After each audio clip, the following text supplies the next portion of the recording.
Hello everyone, I wanted to share some thoughts today about how we can find that something that seems to be missing from our lives. It's a bit like when our bodies are low on food and we start to feel hunger pains, to feel that missing space in our bodies. We have a similar feeling sometimes about our lives, don't we? There's this missing thing within us and we feel this hunger, this pain for that something to be filled. Well, listen to what Jesus said to a hungry crowd that was following him, looking for their emptiness to be satisfied.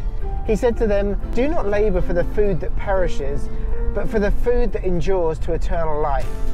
Jesus was trying to shift their focus from temporary satisfaction onto something eternal, something that would satisfy them forever.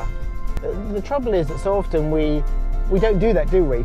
We actually seek to satisfy our desires by things that do not last. Can I take your order, please? Let me give you some examples of this.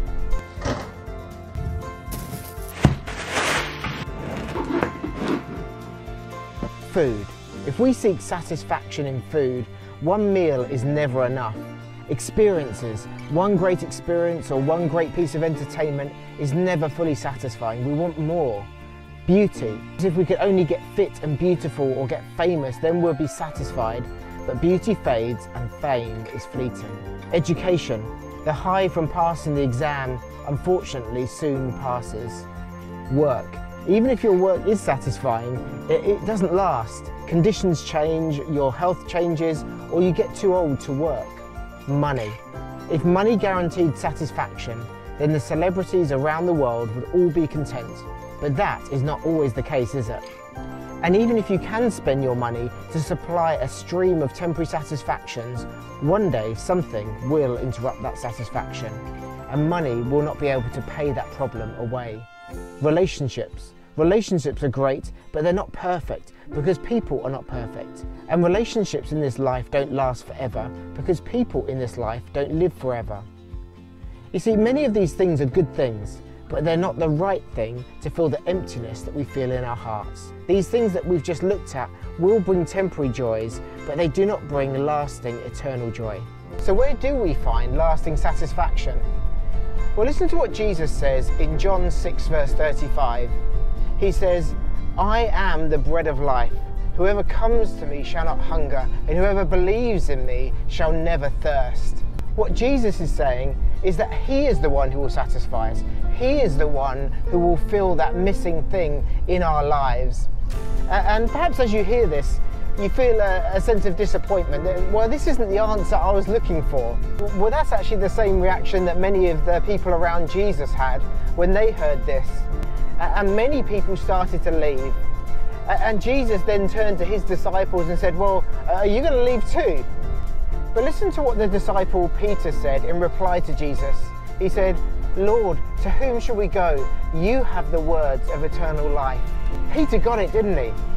He realized there was nowhere else to go. There was nowhere else to go to find lasting satisfaction. And that's the exact conclusion that each one of us needs to come to so that we can find true satisfaction. We need to come to the point where we realize that there is nowhere else to go.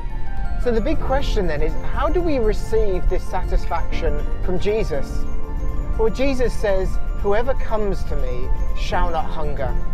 That we need to stop going everywhere else to find satisfaction and instead turn to Jesus. Turn to Jesus to find the solution for your problem. You see, Jesus is God who has come into this world and lived the life that we have failed to live, and he's died on the cross in our place for our sin and has risen from the grave, conquering sin and death so that we can be forgiven and be given new life, an eternity in heaven, which will be the place where we are eternally satisfied. So what we need to do is to come to Jesus and confess our sin of trying to be satisfied without him, and ask him to forgive us and ask him to fill us with a satisfaction in him which will fully come in heaven, but that we can taste of in this life when we follow Jesus. You see, that empty hole in everyone's life is really a hunger for heaven, a hunger that can only be satisfied by Jesus.